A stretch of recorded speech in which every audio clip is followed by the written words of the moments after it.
right, thank you for having me today. Really glad to be here, and I really mean that, especially after my flight cancellation last night. So that was a little bit of a heart starter to get here, but really excited to be here. Really great presentations from everyone this morning. We're going to touch on a lot of similar topics, but I think what my presentation is going to be giving to you today is how consumers are behaving in Australia. A lot of the previous presentations was setting up what's happening internationally, and this is the data sources I'm using are your R&D funds and your levies at work. So to move on, I might just see, hopefully that's, yep, cool, I know how to work this now. So this first slide I put in, just wanted to set the scene around how Australian berry production has been trending, basically since 2013. And what we can see here in the blue bars are production volume, and on the green line chart is production value. And what we can see from 2013 up to this is June of 2021, we can see that production has just been increasing significantly, and that really is just a massive achievement to everyone, especially in this room. Just that the fact that we're growing more, we're getting more value, and the market is actually absorbing this, this produce. But you notice that in the last couple of years, that blue bar there is starting to plateau. So that's our production volume. So volume is starting to plateau.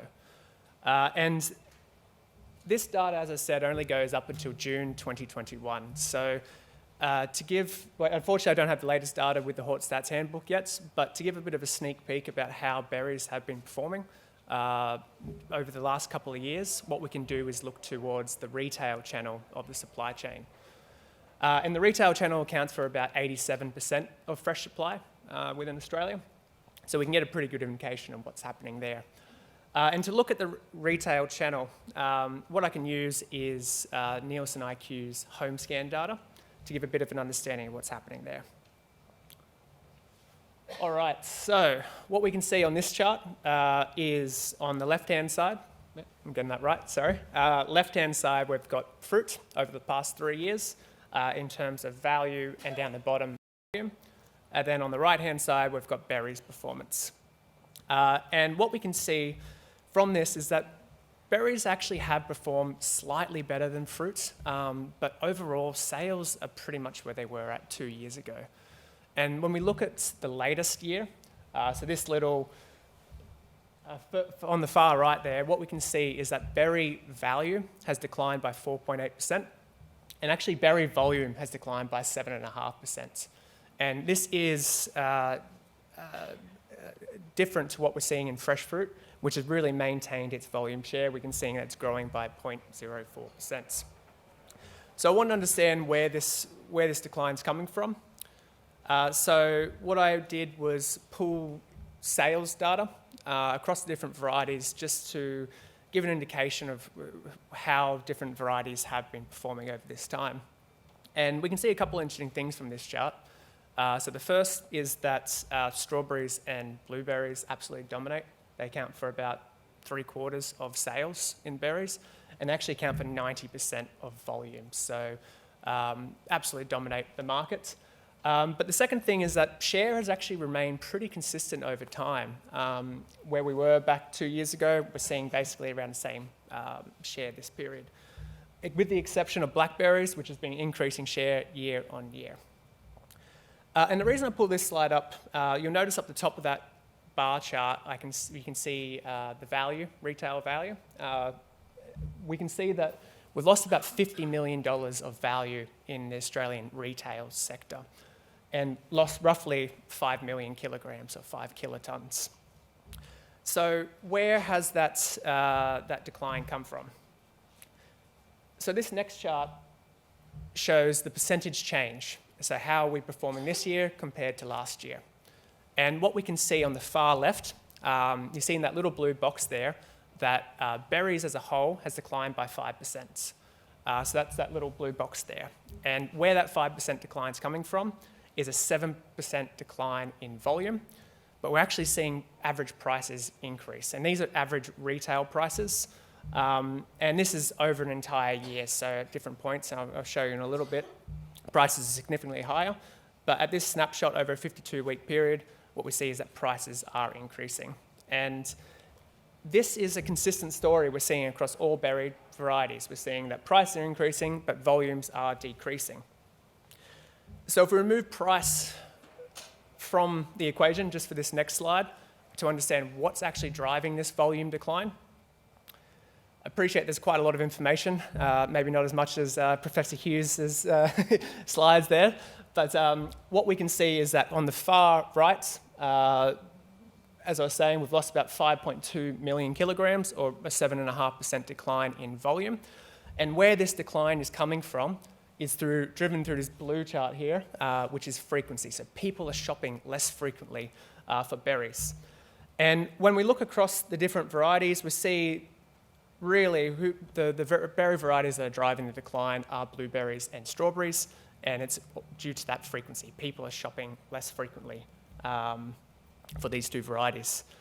The one thing I do want to point out is you can see down on the bottom right, strawberries are declining by 5.8%, and blueberries are declining at 13.5%. So there's some really unique challenges with blueberries. So I wanted to understand, where's this decline coming from? Is it coming from a particular demographic group? And generally what we're seeing is that all demographic groups are purchasing less volume. Doesn't matter if you're a young transitional, a senior couple, a startup family, everyone's declining this year. And when you look at what's driving that, it's consistent. People are just shopping less frequently. So why might they be shopping less frequently? Well, what we can see, and this is some work I've been doing with Kantar, and this is through a project that we're working on right now. It's not released yet, but I wanted to give everyone a sneak peek in this room today. So this is called the Australian Domestic Demand Spaces Project, and what we're doing is mapping out all the different horticultural produce levies and understanding where they play and what people are looking for in specific usage occasions. And part of this is that we're seeing, we want to understand what drives people to purchase a particular commodity and what are the barriers to purchase of a particular commodity. So the size of the bars indicate how big they are, and the colouring indicates whether they're more or less likely compared to other fruit varieties. So on the left, what we can see, and what this data shows is consumers see that berries are refreshing, they're sweet and they're light, and they're healthy.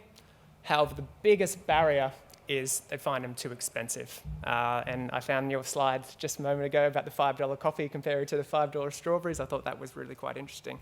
But you can see it is the single largest barrier there. The next top two are quality. But if you look down the list, a lot of it to do with quality is why people might not be purchasing berries as a whole. So it's a really unique challenge, and it's a really tough environment when the largest single barrier to purchase is that people find the product too expensive. So the question is from here, what do you do when you see increased prices like we have seen in the recent years? And this next chart is from Nielsen, and I appreciate there's a lot of information on here again, but I'll speak through this. So what I've done is pulled the last 2 years of data, and I've broken this up into essentially monthly periods. And I've tracked average prices, and these are retail prices, along with volume sold. And what we see from this is, generally we see that households seem to be price sensitive to, I pulled blueberries and strawberries just to give an example, because they're the ones driving the decline. But generally when we see prices higher than what they were the same period a year ago, so the green line is higher than the blue line, what we see is that sales are lower. And we see this again when the green line is higher than the blue line, so prices are higher than what they were the same period a year ago, we see that sales are lower.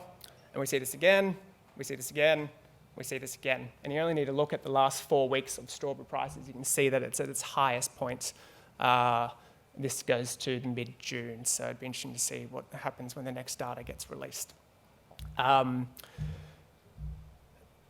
So it's a really tough environment when, sorry, just one sec.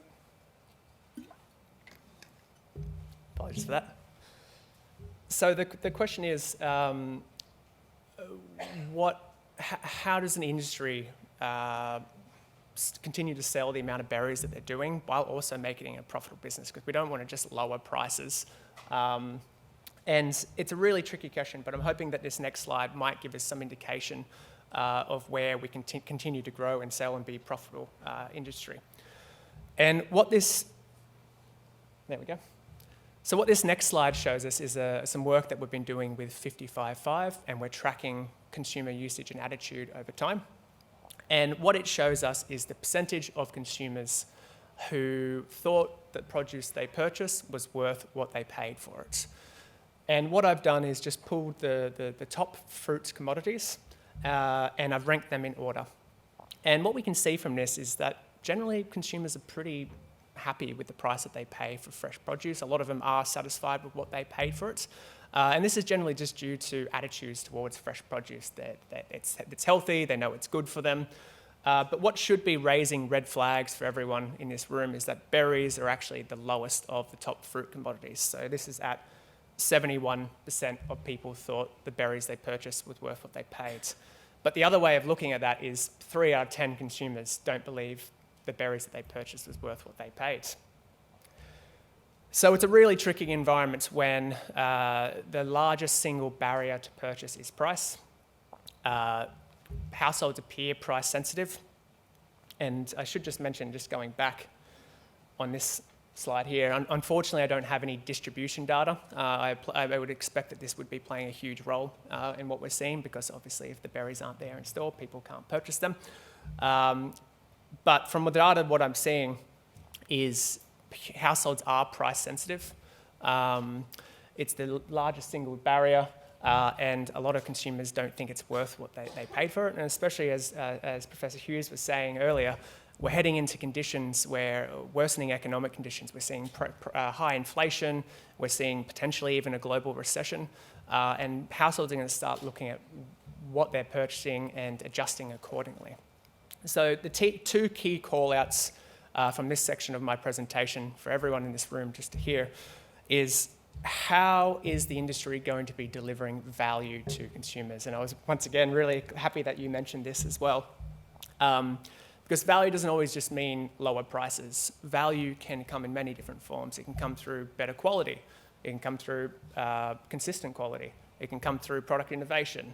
ESG standards. I was really happy to see Eureka, the blueberries they gave out the front with the 5-cent donation going to, I think it was World Vision. But we need to understand as an industry how we're going to deliver value to the consumer.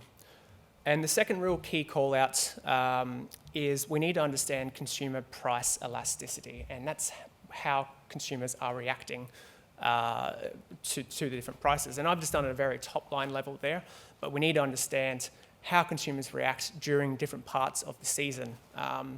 We need to understand how they interact between the different berry varieties. So if the prices of strawberries go down, what happens to blueberries?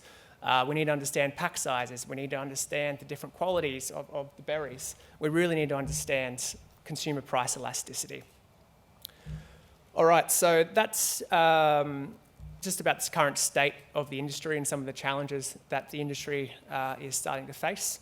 But where are some opportunities that I see? And what I see again and again is online. Now, this is from Nielsen's retail landscape, and it's a couple of months old, but it still tells the same story. So in the green line, you can see that's online growth on a trended 4-weekly basis. And in the bottom grey line, that is bricks and mortar stores, so your physical stores. And you can see that online growth is significantly higher than physical stores.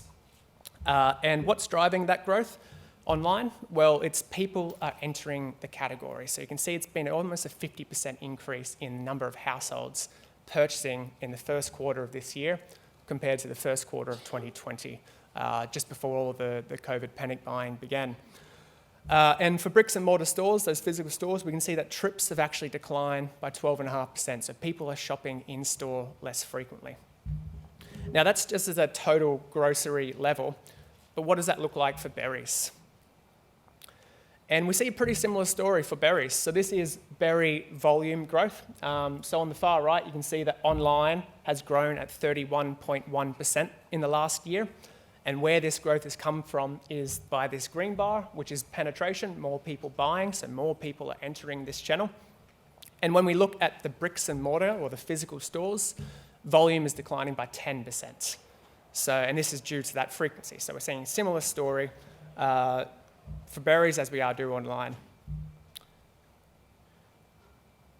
Now, this is probably, I think, one of my most interesting slides on the presentation. It doesn't look anything too flash, but what this shows is the proportion of sales sold online. So if we start on the far left, what we see is that 8% of fruit is now sold online. And when we look at this for berries, it's now 9%. So basically, 1 out of every 10 berries is sold online. So it's no longer a niche channel. But what becomes really interesting is when you compare this to the national average of all categories. So whether this is cereals, to pet foods, to muesli bars, and anything, what we see is that the average for all categories is 12.3%.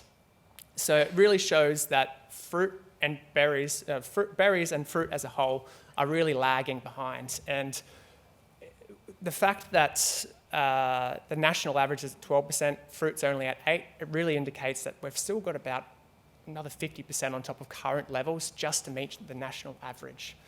And the reason that they're not at the national average is because there are some key barriers to purchasing online. And the industry really need to be focusing on this, not just berries, but fruit as a whole. We need to really be overcoming these barriers to capitalize on this growth trend. So it's the next slide, what I just show, and this is my second last slide, is just showing where berries are sold. And if we want to focus online, it's actually pretty easy in terms of where we should be focusing our attention on. So on the left-hand side here, what this show is showing is that 69% of berry volume is sold through the 2 largest retailers, and all other retailers are at 31%. But when we look online, 93% of berry volume is sold just through the 2 largest retailers. So if you're going to focus anywhere online, I think this is probably where your best time is spent. Because not only are they over trading, they're also performing stronger than the other retailers as well. All right, so summary of the presentation. Berries have been doing a fantastic job. The production value and volume has been increasing significantly over time. But we have seen that volume has begun to plateau over recent years. When we look at the last year, so the latest 52 weeks, what we see is that berry volume has declined by 7.5%, and this is driven by blueberries and strawberries. And this decline is coming through households purchasing less frequently. And this is across all demographic groups. Everyone's purchasing less frequently compared to a year ago. So the two key call-outs to industry is that price and quality remain significant barriers, and consumers do appear to react to higher prices react to higher prices than expected, and that 3 out of 10 consumers don't believe that berries are worth what they paid. So what the industry really needs to understand is how we're going to be delivering value to consumers, and really understand price elasticity at a real granular level. And for the third box, I can summarize that pretty quickly, but it's online's no longer niche. Almost 1 in 10 berries are now sold online. It's growing. We need to be focusing as an industry on reducing the barriers so we can capitalize on that growth. And the final one is just a bit of a plug for the work, part of the work that I do. I'm hopeful that everyone in this room should be aware of Harvest to Home. This is a online platform that's publicly available. It shows berries and all the different horticulture levies and sheds insight on what's driving performance. And a lot of the information I've presented today are there. Berries get updated on a twice-a-year basis, so please make sure to visit Harvest to Home. All right, thank you.